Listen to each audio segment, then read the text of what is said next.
নমস্কার বন্ধুরা, আজকে আমরা চলে এসেছি কন্যাশ্রী প্রকল্পের K2 ফর্ম ফিল আপের মধ্য দিয়ে আপনি কিভাবে 25,000 টাকা পেয়ে যাবেন আপনার ব্যাঙ্ক অ্যাকাউন্টে এবং সেই K2 ফর্ম ফিল আপের সমস্ত তথ্য, যেমন কী কী ডকুমেন্ট লাগবে এবং সেই ফর্ম ফিল আপ আপনি কীভাবে করবেন এবং ফিজিক্যাল ভেরিফিকেশন কী এবং সেই ফর্মও আপনি কীভাবে ফিল আপ করবেন, এই সমস্ত বিষয় নিয়ে এক সম্পূর্ণ তথ্য নিয়ে আজকের আমার এই ভিডিও। এই ভিডিওটি যদি আপনি প্রথম থেকে শেষ অবধি দেখেন, আশা করি অন্য কোনো ভিডিও আপনারা দেখার প্রয়োজন হবে না। তো আসুন আমরা ভিডিওটি শুরু করি। তো প্রথমে বলে রাখি ডকুমেন্ট নিয়ে। কন্যাশ্রী K2 আপগ্রেডেশন ফর্ম অর্থাৎ 25,000 টাকা পাওয়ার জন্য যে সমস্ত ডকুমেন্টগুলো আপনাকে জমা দিতে হবে সেগুলো হলো আপনার 2 copy colour passport size photo, অবশ্যই স্কুল ড্রেসে ফটো হতে হবে এবং ব্যাকগ্রাউন্ডটি হোয়াইট হতে হবে, অর্থাৎ হোয়াইট ব্যাকগ্রাউন্ড, সাদা দেওয়াল পেছনে হবে এবং আপনি সামনে স্কুল ড্রেস পরে দাঁড়াবেন। কালার ফটো হতে হবে পাসপোর্ট সাইজের। ফটো হয়ে গেলে 2 কপি ফটো লাগবে, যেটা একটা আপনার ফিজিক্যাল ভেরিফিকেশন ফর্মে লাগবে আর একটা আপনার K2 আপগ্রেডেশন ফর্ম, যে ফর্ম আপনি ফিল আপ করবেন সেই ফর্মে লাগবে। সবই আপনাকে দেখাবো এই ভিডিওতে। এবং ডকুমেন্টের মধ্যে প্রথমে আপনার ব্যাঙ্ক অ্যাকাউন্ট, যেখানে আপনার টাকা ঢুকবে, আপনার বার্থ সার্টিফিকেট যার প্রমাণ দিবে যে আপনার 18 বছর হয়ে গেছে, আপনার আধার কার্ড অর্থাৎ আইডেন্টিফিকেশন, 3টে ডকুমেন্ট হয়ে গেল। এবং আপনার কর্পোরেশন বা অঞ্চল অফিস থেকে আপনি আপনার আনম্যারিড সার্টিফিকেট, অর্থাৎ আপনার যে বিয়ে হয়নি সেই আনম্যারিড সার্টিফিকেট এবং রেসিডেন্সিয়াল সার্টিফিকেট অর্থাৎ বাসিন্দার সার্টিফিকেট আপনাকে নিয়ে আসতে হবে। অর্থাৎ এই 5টা ডকুমেন্ট এবং ফটো নিয়ে 6টা, অর্থাৎ আপনার আধার কার্ড, ব্যাংকের বই, বার্থ সার্টিফিকেট এবং কর্পোরেশন থেকে বা কাউন্সিল অফিস থেকে বা গ্রাম হলে অঞ্চল থেকে আনম্যারিড সার্টিফিকেট এবং রেসিডেন্সিয়াল আপনাকে নিয়ে আসতে হবে। তো এই সমস্ত ডকুমেন্ট নিয়ে আপনি ফর্ম ফিল আপ করতে বসবেন। তো আসুন দেখে নিই এবার Kanyashree K2 form fill up আমরা কীভাবে করব। এটা হলো আমাদের কন্যাশ্রী প্রকল্পের K2 আপগ্রেডেশন ফর্ম, যেটা ফিল আপ করেই আমরা 25,000 টাকা আমাদের ব্যাংকে পেয়ে যাব। প্রথমে দেখে নিই, প্রথমে গভর্নমেন্ট অফ ওয়েস্ট বেঙ্গল লেখা আছে উপরে, ঠিক আছে। ওপরে ডান দিকে আপনাকে এখানে একটা কালার পাসপোর্ট সাইজ ফটো লাগাতে হবে। এখানে আঠা দিয়ে একটা আপনার কালার পাসপোর্ট সাইজ ফটো লাগিয়ে দিবেন। উপর দিকে বাঁ দিকে দেখুন, এখানে দেওয়া আছে অ্যাপ্লিকেশন আইডি। এরকম উপরে বাঁ দিকে প্রথম হচ্ছে অ্যাপ্লিকেশন আইডি, যেটা আপনাদের একটা বড় অক্ষরে অ্যাপ্লিকেশন আইডি, প্রায় 19-20 ডিজিটের একটা অ্যাপ্লিকেশন আইডি, যেটা লেখা থাকবে এই ফর্মের মধ্যে, এখানে ব্লার করা আছে, ঠিক আছে। এরপর তারপরে থাকবে সিরিয়াল নাম্বার, যেটা আপনার ফর্মে দেওয়া থাকবে। এরপর নেম দেওয়া আছে, যেখানে আপনার নাম থাকবে, ওকে, আপনার নাম দেওয়া থাকবে। এরপর রয়েছে নিচে ডেট অফ বার্থ অর্থাৎ জন্ম তারিখ লেখা থাকবে এবং নিচে রয়েছে ইনস্টিটিউশন নেম অর্থাৎ আপনার স্কুলের নাম, যে স্কুলের থেকে আপনি ফর্মটা নেবেন, আপনার স্কুল বা কলেজ, সেই স্কুল বা কলেজের নাম এই নিচে লেখা থাকবে। তো এগুলো ফর্ম নেওয়ার এগুলো মিলিয়ে নেবেন। মিলিয়ে নেওয়ার পর আমরা নিচের দিকে চলে যাব, যেখানে লেখা আছে দেখুন অ্যাপ্লিকেশন বেসিক ডিটেল, অর্থাৎ এখানে আপনাকে বেসিক ডিটেল ফিল আপ করতে হবে। আপনার রিলিজিয়ান দেওয়া থাকবে এখানে, যদি আপনি হিন্দু হন হিন্দুতে টিক করবেন, বা ইসলাম, বুদ্ধিস্ট যা আছেন সেটাতে টিক করে দেবেন। এবার টিক করার পরে নিচে চলে গেল আপনার ক্যাটাগরি। ক্যাটাগরিতে আপনার জেনারেল, SC ST না OBC বা আদার যাই হোক না কেন, সেখানে আপনাকে টিক করে বক্সে টিক করে দিতে হবে, ঠিক আছে। তারপরে হচ্ছে স্ট্যান্ডার্ড, অর্থাৎ আপনি কোন ক্লাসে পড়াশোনা করছেন। ক্লাস 8, যেহেতু 18 বছরের ফর্ম সেক্ষেত্রে 10-12 হওয়ার সম্ভাবনাই বেশি, যাই হোক। তো আপনি যে ক্লাসে পড়াশোনা করছেন সেই ক্লাসে টিক করে দেবেন, সেই বক্সে টিক করে দেবেন। এরপরে রয়েছে both father and mother disease, এখানে যাদের বাবা মা উভয় নেই অর্থাৎ দুজনেই মারা গিয়েছে, সেক্ষেত্রে এখানে ইয়েসে টিক করবেন। আর না হলে যদি দুজনের মধ্যে একজনও থেকে থাকে সেক্ষেত্রে আপনি নোতে টিক করবেন। এরপর রয়েছে ডিফারেন্ট এবেল, অর্থাৎ যদি আপনি হ্যান্ডিক্যাপ হয়ে থাকেন তাহলে ইয়েসে টিক করবেন, আর না হলে থাকলে আপনি নোতে টিক করবেন, ঠিক আছে। এবং ইয়েস হলে পরে আবার আপনাকে এখানে পার্সেন্টেজ দিতে হবে, যে হ্যান্ডিক্যাপের যে পার্সেন্টেজ থাকে সেটা কত, সেটা এখানে ভরে দিতে হবে। যাই হোক, তারপর চলে আসি আধার কার্ডে এখানে আপনি ইয়েস টিক করে আধার কার্ড নাম্বারটা আপনাকে এখানে লিখে দিতে হবে। আধার কার্ড নাম্বার পরিষ্কার করে আধার কার্ড নাম্বার লিখে দেবেন এবং অবশ্যই ব্লু অথবা ব্ল্যাক পেন ইউজ করবেন। যাই হোক, যে কোনো একটা পেন ইউজ করলেই হলো, আপনারা চেষ্টা করবেন ব্ল্যাক পেন ইউজ করার। এবং তারপরে চলে আসি মোবাইল নাম্বার আপনি যেটা আছেন, আপনার যেটা অ্যাক্টিভ মোবাইল নাম্বার, যেই মোবাইল নাম্বারটা সবসময় চালু থাকে সেই মোবাইল নাম্বারটা আপনি এখানে লিখে দেবেন। তারপরে আমরা নিচে চলে আসি, নিচে দেখুন এখানে আপনার ব্যাঙ্ক ডিটেল দেওয়া আছে এখানে, অর্থাৎ আপনি Kanyashree K1 form fill up করার সময় যে ব্যাঙ্ক ডিটেল দিয়েছিলেন সেই ব্যাঙ্ক ডিটেল আপনার এখানে লেখা থাকবে, শো করবে। এখানে ব্লার করা আছে, আপনি সেখানে আপনার bank name, account number, IFSC code check করে মিলিয়ে নেবেন। ঠিক আছে, যেখানে আপনার K1-এর 1000 টাকা প্রথমে ঢুকেছিল এবং সেখানেই সেই অ্যাকাউন্টেই আপনার 25,000 টাকা ঢুকে যাবে Kanyashree K2 form fill up করলে, এবং সেই ডিটেল আপনার এখানে শো করবে, অর্থাৎ দেখা যাবে, আপনি সেটা দেখে মিলিয়ে নেবেন যে সব ঠিক আছে কিনা। তারপর চলে আসি আমাদের নিচের বেসিক কন্ট্যাক্ট ডিটেল, অর্থাৎ অ্যাপ্লিকেশন যে ডিটেল রয়েছে সেই ডিটেলে কী লিখতে হবে আমাদের দেখে নিই।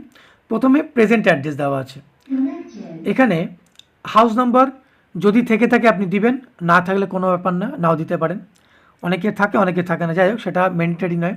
স্ট্রিট বা রোডের নাম, আপনার যে রোড বা স্ট্রিট রয়েছে, বা এখানে আপনি আবার কলোনির নাম না গ্রামের নামও লিখতে পারেন, তাতে কোনো অসুবিধা নেই। ঠিক আছে, তারপর নিচে চলেছে পোস্ট অফিস, আপনার পোস্ট অফিস এখানে লিখে দেবেন। তারপরে হচ্ছে পুলিশ স্টেশন, যেই পুলিশ স্টেশনের আন্ডারে বা যেই থানার আন্ডারে আপনি আছেন সেই থানার নাম আপনি এখানে লিখে দেবেন। তারপর হচ্ছে ডিস্ট্রিক্ট, আপনি কোন জেলার বাসিন্দা, তারপরে স্টেট অবশ্যই পশ্চিমবঙ্গ, ওয়েস্ট বেঙ্গল লিখবেন, এবং পিন নাম্বার অবশ্যই এখানে লিখে দেবেন। এরপর নিচে রয়েছে পার্মানেন্ট ডিটেল, অর্থাৎ আগেরটা ছিল প্রেজেন্ট অ্যাড্রেস এবং পরেরটা পার্মানেন্ট অ্যাড্রেস। যদি আপনার প্রেজেন্ট এবং পার্মানেন্ট অ্যাড্রেস একই হয়ে থাকে তাহলে এই বক্সে আপনি টিক করে দেবেন, তাহলে এইখানে আর ফিল আপ করার প্রয়োজন নেই। তবে যদি আপনার প্রেজেন্ট অ্যাড্রেস এবং পার্মানেন্ট অ্যাড্রেস আলাদা হয়ে থাকে, তা ওপরেটা ফিল আপ করার পরে আপনি এখানে একইভাবে নিচেরটাও ফিল আপ করে দেবেন। এবং এরপরে চলে আসি আমরা ফর্মের পরবর্তী অংশে, অর্থাৎ নেক্সট পেজে চলে আসলে আমরা দেখতে পাবো যেখানে ওপরে বাঁদিকে আপনার একটা সিরিয়াল নাম্বার দেওয়া থাকবে, ফর্ম সিরিয়াল নাম্বার। ঠিক আছে, এটা যাই হোক, এটা দেওয়াই থাকবে ফর্মের মধ্যে। ওপরে অ্যাপ্লিকেশান ডিক্লারেশন, যেখানে ওপরে আপনাকে টিক করে দিতে হবে যে আপনি যা কিছু ইনফরমেশান দিচ্ছেন যা সবই ঠিক আছে এবং আপনার জানা। এরপরে যদি আপনি কোনো হোমে থেকে থাকেন তবে যে হোম হলে এখানে টিক করবেন, আর না হলে আপনি সেখানে টিক করবেন না। ওকে, যদি স্কুল বা কলেজ হয়ে থাকে সেখানে টিক করার দরকার নেই। এর 2 নম্বর চলে আসে আনম্যারিড, অবশ্যই আনম্যারিড হতে হবে এবং বিবাহিত হলে চলবে না, তার জন্য আপনাকে সার্টিফিকেট দিতে হবে, আমি আগেই বললাম। তারপরে চলে এসেছি আপনাকে কপি অফ বার্থ সার্টিফিকেট, এখানে টিক দিতে হবে যে আপনি বার্থ সার্টিফিকেটের জেরক্স কপি জমা দিচ্ছেন, যেটা আপনি ফর্ম ফিল আপের সময় দিয়েছিলেন আগে। ওকে, এরপরে চলে আসি নিচের দিকে, যেখানে প্রথমেই বললাম যে ফাদার এবং মাদার ডিজিজ, এটা ফিল আপ করার প্রয়োজন নেই। যদি আপনি ডিসেবল অর্থাৎ হ্যান্ডিক্যাপ হয়ে থাকেন তবে হ্যান্ডিক্যাপের সার্টিফিকেট দিতে হবে আপনাকে এবং এখানে টিক করতে হবে। এছাড়া আপনাকে ব্যাংকের পাসবই অবশ্যই দিয়েছেন, ঠিক করতে হবে, আধার কার্ডে অবশ্যই দিয়েছেন, ঠিক করতে হবে। এরপর নিচে চলে আসি যেখানে লেখা রয়েছে অ্যাপ্লিকেশন সিগনেচার, অর্থাৎ এইখানে একবার আপনি সই করবেন, অর্থাৎ আপনি নিজে সই করবেন, আর এইখানে আপনার গার্জেন বাবা অথবা মা সই করবে, এবং যাদের বাবা অথবা মা নেই তাদের যে কোনো লিগাল যিনি যার আন্ডারে আছেন যে লিগাল গার্জেন তিনি সই করবেন। একইভাবে নিচেও আপনি সই করে দেবেন, এখানে আপনি অ্যাপ্লিকেন্ট যে ক্যান্ডিডেট অর্থাৎ যে কন্যাশ্রী কন্যা সেই মেয়ে এখানে সই করবে, আপনি সই করবেন, আর এখানে আপনার বাবা অথবা মা সই করবে। এরপর নিচের দিকে চলে আসি, এখানে আপনাদের কোনো কাজ নেই, আপনি যদি যে হোমে হয়ে থাকেন তাহলে সেখান থেকে এখানে যে সুপারিনটেন্ডেন্ট রয়েছে সেখানে সই করে স্ট্যাম্প করে দিবে, আর আপনি স্কুল বা কলেজে পড়াশোনা করলে আপনাকে স্কুল থেকে বা কলেজ থেকে এইখানে স্ট্যাম্প এবং সিগনেচার করে দেবে হেড অফ দ্য ইনস্টিটিউশন, অর্থাৎ প্রিন্সিপাল বা হেডমাস্টার এখানে সই করে দেবে, এখানে আপনাদের কিছু করণীয় নয়। এরপর আমরা পরের পেজে চলে আসি যেখানে একটা অ্যাকনোলেজমেন্ট রিসিপ্ট অর্থাৎ আধার কনসার্ন চেয়েছে।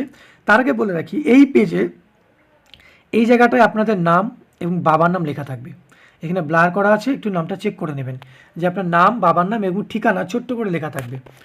ঠিক আছে, এটা আপনি চেক করে নিতে পারেন তার আগে। এবং এরপরে এই পেজে কি করতে হবে, এখানে আপনি আপনার আধার নাম্বার লিখে দেবেন। আধার নাম্বার লিখে দেওয়ার পরে এখানে নিচে দেখবেন এখানে আপনাকে এক জায়গায় সই করতে হবে, ব্যাস সই করে দেবেন। এখানে দুটো ফরম্যাটে আছে, আপনি ইংলিশেও করতে পারেন বা নিচে বাংলায় দেওয়া আছে বাংলাতেও করতে পারেন। এই ফরম্যাটটা দেওয়া হলো এই কারণে যে আপনার যে আধার কার্ডটা কন্যাশ্রী প্রকল্পের জন্য ব্যবহার করা হচ্ছে এটাতে আপনি তার সম্মতি দিবেন, সেই জন্য আপনাকে এই ফর্মটি ফিল আপ করতে হবে। আধার নাম্বার লিখে একইভাবে আধার নাম্বার লিখে আপনি এখানে সাইন করে দেবেন, যে কোনো এক জায়গায় করবেন, আপনি ওপরেও করতে পারেন বা নিচেও করতে পারেন, তবে যে কোনো এক জায়গায় করবেন, দু জায়গায় করার প্রয়োজন নেই। ঠিক আছে, আচ্ছা এরপরে আপনার এখানে ফর্ম ফিল আপ কমপ্লিট, অর্থাৎ Kanyashree K2 form fill up complete. তারপরে যেটা বেশ ইম্পর্টেন্ট যে পেজ রয়েছে, ভাইটাল পেজ, এটা হলো ফিজিক্যাল ভেরিফিকেশান, যেটা অন্যান্য চ্যানেল বা অন্যান্য ভিডিওতে আপনারা পাবেন কিনা আমার জানা নেই। এটা খুব জরুরি একটা ফর্ম ফিল আপ যেটা আমি এখন আপনাকে দেখাতে চাচ্ছি। আপনাদের কন্যাশ্রী প্রকল্পের ফিজিক্যাল ভেরিফিকেশন ফর্ম, যেই ফর্ম ফিল আপ ছাড়া আপনি 25,000 টাকা পাবেন না, যেটা আপনাকে ফর্ম ফিল আপ করতেই হবে। এটা দুরকমভাবে এসে থাকে, একটা ম্যানুয়াল আর একটা হলো সিস্টেম জেনারেট। আমি ম্যানুয়ালটাই ফিল আপ করে দেখাচ্ছি আপনাদেরকে। এই ফর্মে আপনাকে একটি ব্ল্যাঙ্ক ফর্ম দেওয়া হবে, যার উপরে ডান দিকে একটা আপনাকে ফটো লাগাতে হবে। আপনার এখানে পাসপোর্ট সাইজ কালার ফটো লাগাতে হবে। এখানে পাসপোর্ট কালার ফটো লাগাবেন এবং তারপর চলে আসি উপরে বাঁদিকে দেখুন লেখা আছে অ্যাপ্লিকেশন আইডি। যে অ্যাপ্লিকেশন আইডি আপনার ফর্মের একদম উপরে লেখা ছিল, সেই অ্যাপ্লিকেশন আইডি আপনি এখানে লিখে দেবেন, ঠিক আছে। তারপরে চলে আসে নিচে লিখবেন আপনার অ্যাপ্লিকেশন নেম অর্থাৎ আপনার নাম, এরপর লিখবেন ফাদার্স নেম আপনার বাবার নাম, এরপর হচ্ছে মাদার্স নেম আপনার মার নাম। তারপর নিচে চলে আসি, নিচে দেখুন এখানে রয়েছে আপনার ডেট অফ বার্থ, জন্ম তারিখ যা আছে লিখে দেবেন। এরপর হচ্ছে ইনস্টিটিউশন নেম অর্থাৎ আপনি যেই স্কুল বা কলেজে পড়াশোনা করছেন তার নাম এখানে লিখে দেবেন। এরপর হচ্ছে ক্লাস, আপনি যেই ক্লাসে পড়াশোনা করেন সেই ক্লাসে লিখে দেবেন। এবং ঠিকানা, এখানে ঠিকানা আপনি আপনার গ্রামের নাম বা শহরের নাম, পোস্ট অফিস, ডিস্ট্রিক্ট যা আছে পিন নাম্বার দিয়ে আপনি এটা ভরে দেবেন। এরপর নিচের যে অংশটুকু রয়েছে এটা আপনার ফিল আপ করার বিষয় না। এখানে একটি জিনিস আপনাকে পরিষ্কার বলে রাখি, এটা হচ্ছে আপনার স্কুল বা কলেজ থেকে ফিল আপ করবে। আপনার কাজ আপনি এতটুকু উপরের অংশটি ফিল আপ করবেন, নিচের অংশটুকু এটা স্কুল বা কলেজ থেকে ফিল আপ হবে, নিচের অংশে আপনি ফিল আপ করবেন না। এখানে দেখুন 1 নম্বরে লেখা আছে the applicant is enrol in school college, অর্থাৎ কন্যাশ্রী প্রকল্পের টাকা পেতে হলে ক্যান্ডিডেটকে স্কুল বা কলেজে অবশ্যই পড়াশোনা করতে হবে এবং যেটা পোর্টালে থাকতে হবে নাম, যাই হোক অর্থাৎ পড়াশোনা করতে হবে, স্কুলে বা কলেজে নাম থাকতে হবে। 2 নম্বর হলো সেই মেয়েকে অবশ্যই অবিবাহিত অর্থাৎ দ্য অ্যাপ্লিক্যান্ট ইজ আনম্যারিড হতে হবে, ওকে। এবং রেকমেন্ডেড অর্থাৎ স্কুল বা কলেজ থেকে যখন রেকমেন্ড করা হবে যে হ্যাঁ মেয়েটা সব কিছু ঠিকই আছে, মেয়েটা বিবাহিত নয়, মেয়েটা পড়াশোনা করছে, তখনই আপনি পেয়ে যাবেন কন্যাশ্রী প্রকল্পের 25,000 টাকা। এছাড়া এই সমস্ত অপশানে ওনারা ইয়েস অপশানকে টিক করে দিবে এবং এই 3টি অপশানের মধ্যে যদি কোনো একটাতে নোতে টিক পড়ে যায় বা নো অপশান হয়ে যায় তাহলে কিন্তু আর টাকা পাওয়া যাবে না। যাই হোক এটা ওনারা ডিসাইড করবে যে আপনার সব ঠিক আছে কি না। এবং নিচের দিকে চলে আসি, নিচেতে কী আছে দেখে নিই। নিচে রয়েছে এই ফর্মের, যেখানে যিনি আপনার ভেরিফিকেশন করবে অর্থাৎ যে অফিসার, সে স্কুলের প্রিন্সিপাল হেডমাস্টার বা কলেজের প্রিন্সিপাল হেডমাস্টার হতে পারে, বা আপনাদের যে কন্যাশ্রী কাজ করে যে স্যার ম্যাডাম সে নোডাল টিচারও হতে পারে। যাই হোক উনি এখানে ভেরিফিকেশন ডেট অর্থাৎ যেদিন আপনি ভেরিফিকেশন হবে সেই ডেট লিখে দিবে, ওনার নাম হেডের নাম লিখে দিবে, ডেজিগনেশন লিখে দিবে এবং এইখানে উনি সিগনেচার করে স্ট্যাম্প করে দিবে।